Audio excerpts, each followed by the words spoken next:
সদ্য তারুণ্যের অপমানজনক স্মৃতি বোধহয় মন থেকে মুছে ফেলতে পারেননি কিশোর কুমার।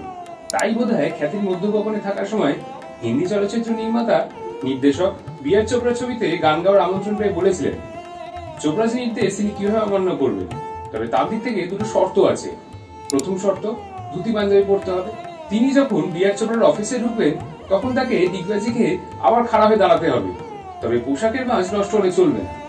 কিন্তু কিশোর কুমার কেন এই অদ্ভুত শর্ত রেখেছিলেন? এর নেপথ্যে কি কারণ ছিল? সঙ্গীত জগতের কিংবদন্তি হলেও রিয়েল লাইফে কিশোর কুমার অহংকার, তাচ্ছিল্য এসব মেকি বিষয়ে ঘোর বিরোধী ছিলেন। সহজ সরল জীবনের প্রতি অনুরাগ ছিল। কিশোর কুমারের দাদা অশোক কুমার তখন হিন্দি চলচ্চিত্রে জনপ্রিয় অভিনেতা। ভাই কিশোর সদ্য খান্ডোয়া থেকে বোম্বেতে এসেছে। দাদামণি আদরের ভাইটিকে বললেন, চল স্টুডিওতে আজ একজনের সঙ্গে তোর পরিচয় করিয়ে দেব। বি.আর. চোপড়া অশোক কুমারকে শ্রদ্ধা করতেন, তার সঙ্গে ভাইয়ের আলাপ করিয়ে দেবেন দাদামণি। অশোক কুমারকে দেখে খুবই খুশি চোপড়া। সঙ্গে ছেলেটিকে দেখে জিজ্ঞেস করলেন, মাথা থেকে তেল গড়াচ্ছে, এই কোথাকার গাইয়া কি এনেছেন? অশোক কুমার একটু লজ্জায় পড়লেন। চোপড়া তার ভাই সম্পর্কে এমন মন্তব্য করতে পারেন বুঝতে পারেননি।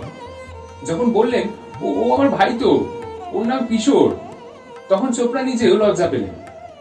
বি.আর. চোপড়া, দাদামণি এই ঘটনা ভুলে গেলেও কিশোর কুমার ভুলতে পারেননি সেদিনে সেই অপমানজনক মন্তব্য। আর সেই কারণে বি.আর. চোপড়া ছবিতে গান গাওয়ার প্রস্তাব নিয়ে আসা তার সেক্রেটারিকে অদ্ভুত দুই শর্তের কথা শুনিয়েছিলেন কিশোর কুমার। বিপরীতে আরো একটা চিত্র, মানুষ কিশোর কুমারকে বুঝতে আরো সহজ হবে। ছবির আউটডোরে মহাবলীপুরম যাওয়া হবে। সবাই বিমানবন্দর এসেছে।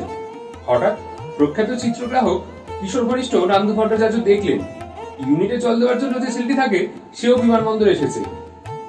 নান্দু ভট্টাচার্য অবাক হয়ে কিশোর কুমারকে বললেন, দাদা এই ছেলেটা এখানে কেন?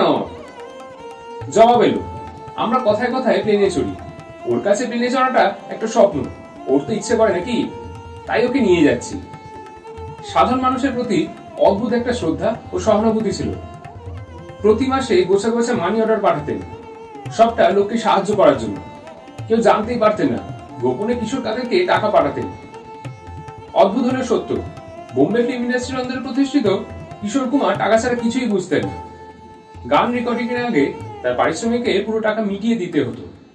এই কাহিনী যেমন সত্য তেমন কতজন জানেন আর তিনি কতটা দান করে গেছেন অসহায় মানুষদের জন্য?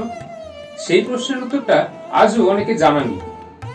কেমন লাগলো আজকের এই ভিডিওটা জানাতে ভুলবেন না কমেন্ট করুন। নানা বিষয়ের উপর ভিডিও দেখতে হলে এই পেজটি ফলো করুন।